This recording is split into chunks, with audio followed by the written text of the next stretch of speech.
ಇಷ್ಟೆಲ್ಲ ಪ್ರೀತಿ ಮಾಡಿ ಪ್ರಾಣಕ್ಕಿಂತ ಹೆಚ್ಚಾಗಿದ್ದಂತ ಸೀನು ಬದ್ಲಾದ ಅಂತ ನೀನೇ ಅಪಾರ್ಥ ಮಾಡ್ಕೊಂಡೇನಮ್ಮ. ಅರ್ಥ ಮಾಡ್ಕೊಳ್ಳೋದನ್ನ ಬಿಟ್ಟು ಅಪಾರ್ಥ ಮಾಡ್ಕೊಳ್ಳೋದು ನನಗ್ ಗೊತ್ತಿಲ್ಲ ಡ್ಯಾಡಿ. ಸೀನು ಮೊದ್ಲಿನ ಹಾಗಿಲ್ಲ. ಮೊದ್ಲಿನ ಹಾಗಿಲ್ಲ ಅಂತಂದ್ರೆ ಇವಾಗ ಏನಾಗಿದ್ದಾನಮ್ಮ? ನನ್ ಮಾತು ಯಾವುದನ್ನು ನಂಬೋದಿಲ್ಲ ಡ್ಯಾಡಿ. ನಾನು ಏನೇ ಮಾಡಿದ್ರು ಅದು ತಪ್ಪಾಗೆ ಹೋಗ್ತಿದೆ. ನನ್ ತಪ್ಪು ಏನು ಇಲ್ಲದೆ ಹೋದ್ರು ಸಮಜಾಯಿಷಿ ಕೊಡ್ಬೇಕಾಗ್ ಬರುತ್ತೆ. ಅದಕ್ಕೆ ಸಮಾಧಾನ ಕೊಡ್ಬೇಕಾಗ್ ಬರುತ್ತೆ. ಒಂದು ಸಲ ಅಲ್ಲ, 2 ಸಲ ಅಲ್ಲ, ತಪ್ಪು ನಡೀತಾನೆ ಇದೆ. ಅದಕ್ಕೆ ಕಾರಣ ಮಾತ್ರ ನಾನಾಗೆ ಕಾಣಿಸ್ತಿದ್ದೀನಿ. ಬೇರೆ ಯಾರು ಆಗಿದ್ದಿದ್ರೆ ಹೇಳಲ್ಲ, ಕೇಳಲ್ಲ. ಪ್ರಾಣಕ್ಕಿಂತ ಹೆಚ್ಚಾಗಿ ಪ್ರೀತಿಸಿದವಳು ನಾನು ತಪ್ಪು ಮಾಡ್ತೀನ ಇಲ್ವಾ ಅಂತ ಯೋಚನೆ ಮಾಡ್ಬೇಕಲ್ವಾ? ಬೈತಾನೆ, ಮಾತಾಡೋದಿಲ್ಲ. ಕೊನೆಗೆ ನನ್ನ ಮೇಲೆ ಕೈ ಕೂಡ ಮಾಡ್ಬಿಟ್ಟ.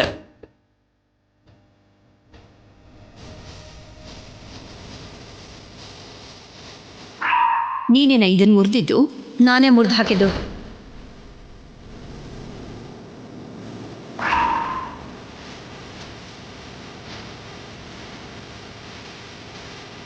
ಅತ್ತೆ ಅನ್ನೋ ಅಧಿಕಾರದಲ್ಲಿ ನನಗಿಷ್ಟ ಇಲ್ಲದೆ ಇರೋ ಈ ವಸ್ತುನ ಮುರಿದು ಹಾಕಿದ್ದೀನಿ.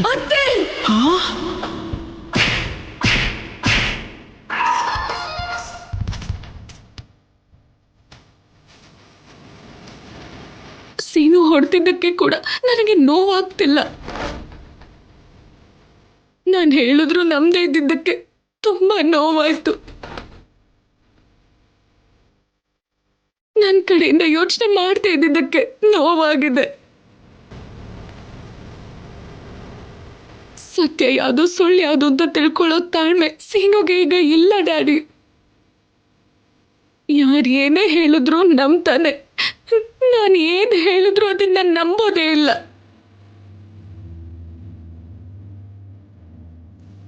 ನಿಜ ಹೇಳ್ತಿದ್ದೀನಿ,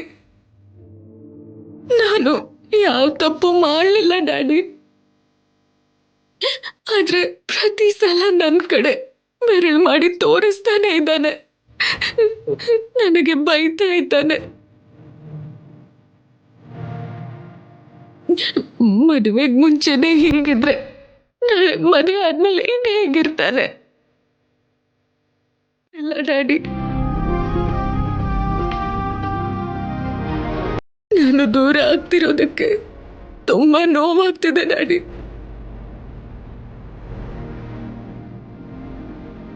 ಆದ್ರೆ ಸೀನು ಅವ್ರ ಜೊತೆ ಸಂತೋಷವಾಗಿರ್ತಾನಲ್ವಾ?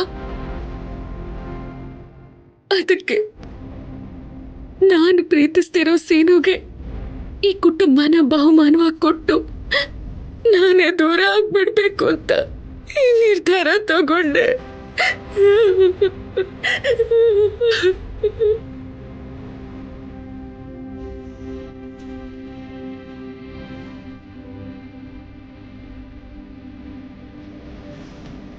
ನನ್ನ ಪ್ರೀತಿ ವಿಷಯದಲ್ಲಿ ನೀನು ತಪ್ಪು ಮಾಡಿಬಿಟ್ಟೆ.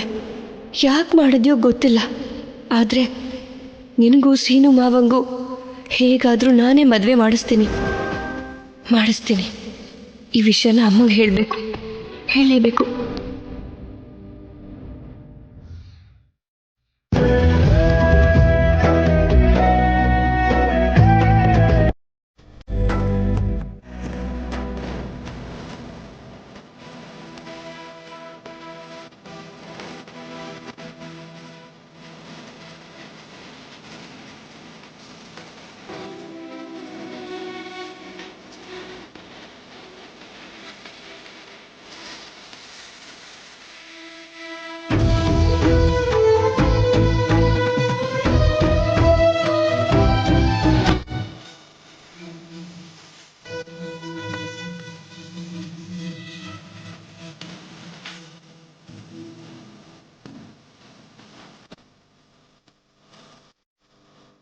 ಅತ್ತಿಗೆ, ಯಾಕಿನ್ನೂ ಅಲ್ಲೇ ನಿಂತಿದ್ಯಾ? ಬಾ ಇಲ್ಲಿ ಬಂದು ಅರ್ಶನ ಕೊಟ್ಟು.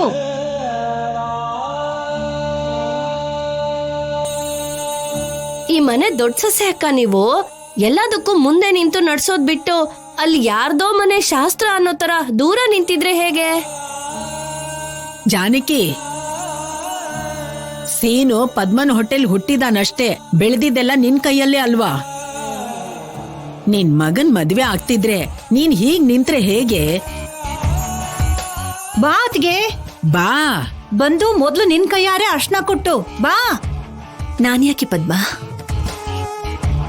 ಹಿರಿಯ ಮುತ್ತೈದರೆಲ್ಲರೂ ಬಂದಿದಾರಲ್ವಾ, ಅವರೆಲ್ಲರ ಕೈಯಿಂದನೇ ಈ ಅರಿಶಿನ ಕೊಟ್ಟುವಂತ ಶಾಸ್ತ್ರನ ಮಾಡಿಸ್ ಮುಗ್ಸು.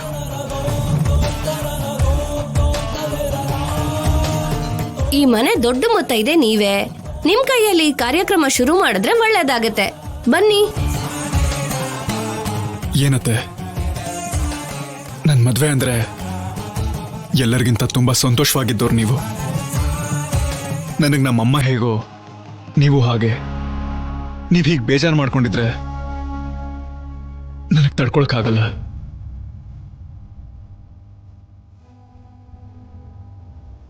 ನೀವ್ ಯಾಕೆ ಹೀಗಿದ್ದೀರಾ ಅಂತ ನನ್ಗೆ ಅರ್ಥ ಆಗ್ತಿದೆ ಅತ್ತೆ. ಏನ್ ಮಾಡ್ಲಿ, ನಿಮಗ್ ಗೊತ್ತಿಲ್ದಿರೋದೇನೋ ನಡೀತಿಲ್ವಲ್ಲ.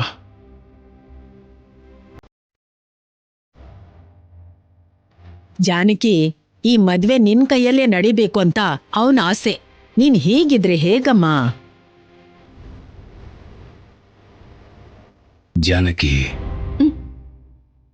ನಾವ್ ಅನ್ಕೊಳ್ಳೋದು ನಡೀದೇ ಇರೋದೇ ಜೀವನ ಅಂತ ಹೇಳೋದು.